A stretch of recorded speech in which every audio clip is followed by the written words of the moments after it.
So I'm going to do showmanship like we're going to show in the show.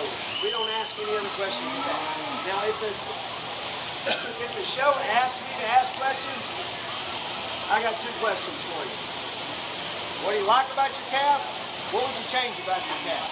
That's the only 2 questions I'm going to ask. So if I ever judge your showmanship, better be ready for it. Yes, sir.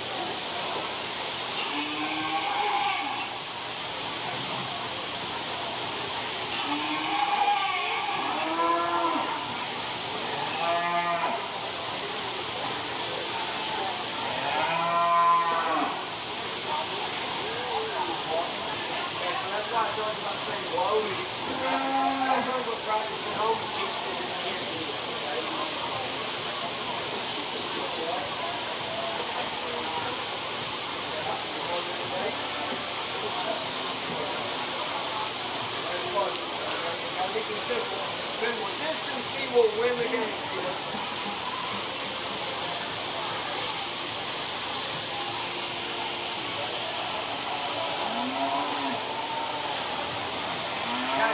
So the question is, what if your steer is a little too crazy for you? So that again goes back. Now, don't get me wrong. We had a problem with it. It took 10 of us an hour to catch her today. And I'll tell you what, she'd rather run at you than run away from you. Just stupid. Okay? There's some that no matter how much you work with them, they get a little placated. Okay? But most cattle, like I told you, that girl that she'll be here tomorrow working the ring. Okay? She's one of my coaches. And a little stupid, and she was a little scared of it, but she hadn't started working with it that much. But in 15 minutes, I had to know what I knew. So part of that is, the biggest problem with a calf that kicks, or that's a little crazy, is we get scared of it, and we approach it as we're scared of it. And those cattle can read your body language. Okay? I'll give you another story. I had a calf pretty crazy right. I didn't sell it to one girl because I knew she was a newbie. If you don't want this happen. So I got her a different one. Another kid told me he wants it. Have you shown me? Oh yeah. I'm like, this heifer's a little antsy. Oh, we've shown, we hauled the ring off like that. Okay. So that calf, and I had it, I could throw my hat around, I took feed bags all around it, I kicked soccer balls around it, dribble basketball around it. I could probably pull up the videos and show them to you. That kid walked into the pen. I walked up first, and he walked by me, and that heifer picked, I've never seen this in my life. She picked both feet up and planted her feet right in his chest and knocked that sucker. I caught him so he didn't fall over. And I said, y'all just back away. And I took her and I walked her out of the barn. And when I got out, she couldn't see anymore, and she just relaxed. They came around the barn, and she just spun around with me. I don't know what that kid had going on with him, but that heifer did not like it. Okay, so cattle can read you, and if you are scared of them or you don't know how to handle them, I'll take calves that are acting up all the time and I get them, and they just calm down because they can tell if you know how to handle them. So you need to learn how to handle them correctly. So go showing up to clinics like this, going to camp, going to weekend clinics or whatever you need to do. Watching these kids in the show and how you become a millionaire. So how you become a good showman and how to handle cattle. Yep. So what y'all should do is watch showmanship tomorrow. We do seniors first for a reason. So you little kids can come watch them and learn and listen to that judge. So you know what to do when you're out there. So y'all should write down number 682, one showmanship. We're going to pick the top 4. And I'd write down who won all the showmanship. We're going to listen to the showmanship going to be on the wall and on group meeting. And I'd find out what classes those winners are in. And I'd be sitting right here and I'd be watching those winners. I'd be studying. I'd figure out what they're doing. You know, if you won showmanship, you're good, right? I'm assuming you didn't. And I'm going to sit right here and I'm going to watch, find out what they're doing that I'm not doing. Because I'm studying. I'm the time we could have the most successful show tomorrow than we've ever had. And we're still going to talk about what we can do to make it better. Right? I've been putting on shows for 9 years, and we still change something every year. It will always be a better show. That girl from Oklahoma she's won like 7 or 8 showmanships since she's coming back. She don't need to come back, right? She can always be better. on those questions, I will tell you though, the majority of the judges are going to ask questions. And a lot of them like to try to trick you. How many steers are born in Texas a year? Zero. They're all bulls when they're born. What the crap does that have to do with showmanship? Not a dang thing. How many stomachs does a calf have? Who cares? This is not deep football. You don't need to know how many stomachs a calf has to win showmanship. They have 4. Good job. They do it. Actually, they don't have 4 stomachs. They have 1 stomach with 4 compartments. That's the true answer, right? But I will tell you this. There are no one-word answers. Okay? How many pounds of feed does your calf eat? My calf eats 12 pounds of feeders eggs, 3 pounds of free corn, 1 pound of hulls, 1 pound of whatever, high fiber, and we get a quarter of a pound of sure champ. I get 4 ounces of milk. How many pounds you feed your calf? 20 pounds. Who just won on question? Right? There's no one-word answer. What do you like about your calf? This is where livestock judging comes in. Man, I love how beautiful she is, about 1 1/3. She ties high into her scapula. She's great to her hip, but man, she's got a big belly on her. You know what? She can get around the ring. What do you like best about your heifer? She's pretty. That happens. I had one of my best showmen in my showmanship contest in my camp answer that way. And I talked about it. As soon as she did, she just was like, right? And even when they said, oh, she's big, he's big-footed, he's heavy muscle. No, they want dissertation. That's your chance to shine. If they want to ask questions, you capitalize on their questions. Know their birthday. And know what? She's a June 4th of 2024. He's 7 months old. Give them both. Some want one way and some want the other way. Okay? Good analogy. Any questions from y'all? This is how you learn. If you ask questions, you'll learn more than we just talked about.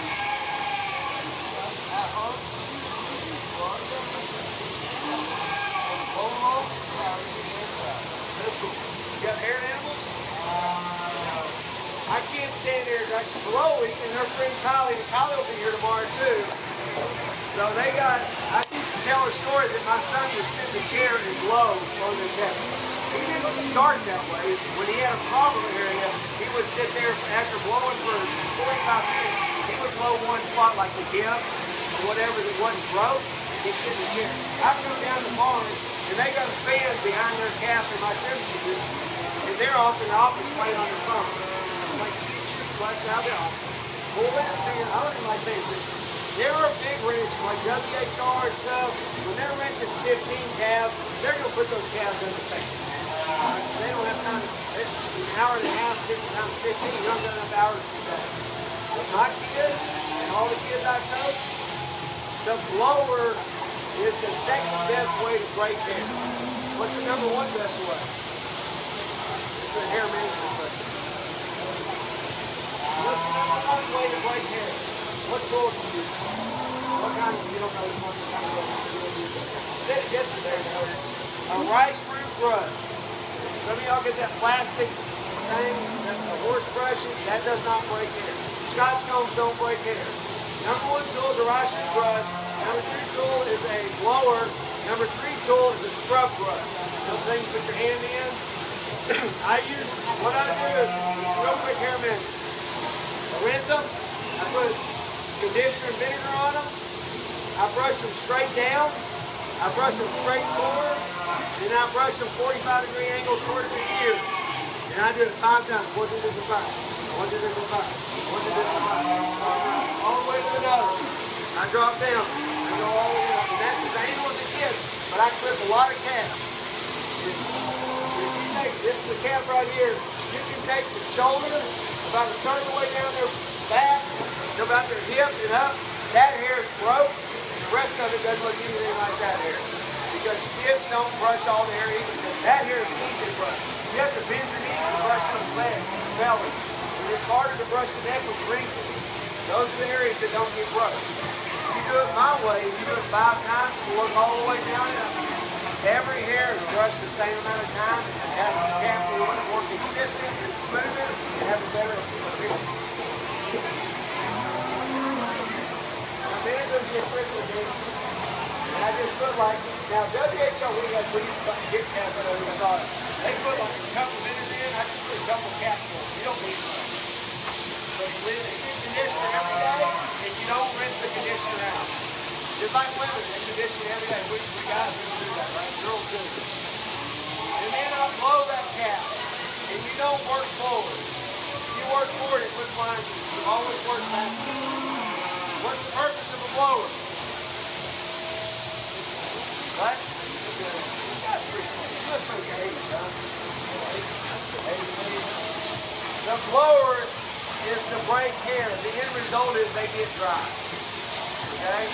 So you always, I'll start at the pole, and I'll work down that top line. And I literally go all the way back, and I come up here, and I come down. I work all the way back, and I do that all the way down. I start on show sides, because I want that to get the most drying, because if you don't, it's going to start drying on you. Then I go to off side. And when I do that, I'm touching the hide.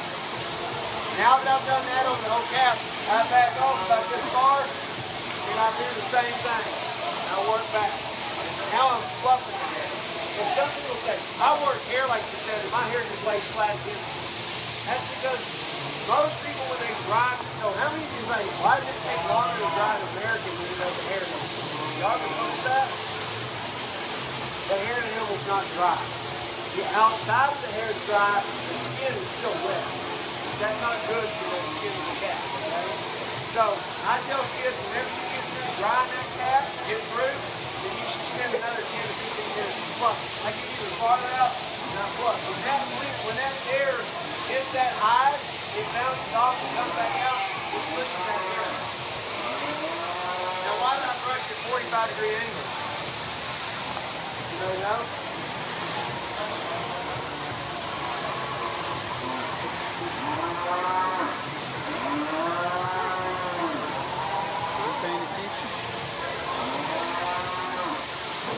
Close, not really. So, when I showed cattle, we broke it straight up.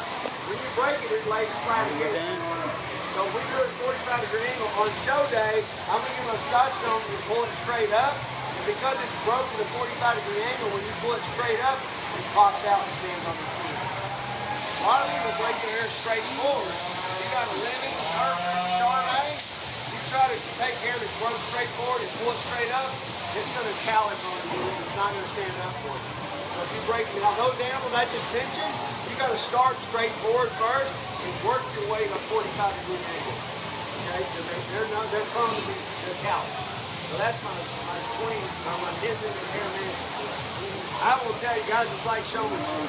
I can show you pictures of calves. Like I had a calf last year in March. I flipped it. This for a county fair. It's all right.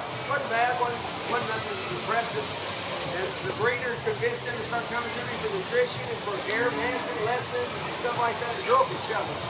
And I can show you a picture now. That hair was smoking good. We won the county fair. And I promise you, if they would not have worked hair, she would not have touched that county fair. Hair won that fair. So hair makes all the difference. I can take an American calf, a Simba or something, and change that calf with that much hair. You get a short horn and name with hair like that, you can basically sculpt the calf out of it. We took a calf once, and she was real straight in her hocks, and I literally flipped the hawk in her leg. We got by within the class, the judge didn't catch it. He caught it in the but we got by the class because we flipped the hawk. And that's what fitness is supposed to do. It gives you an edge over everybody else. It's just, people say, well, that's not fair. Well, then why do women in the beauty contest put makeup on and get their hair done? It's not fair, is it? Because it's all about looking right, right? Okay? So, any more questions? All right, so real quick before you go, you can put your show halter on. That's great if you do. If you don't, then you bring a rope halter in. I want you to take the excess of the rope halter and stick it behind her halter here and have it go over this side of the neck. And I don't want you to hold on. When you walk in the show ring, I don't coach my kids.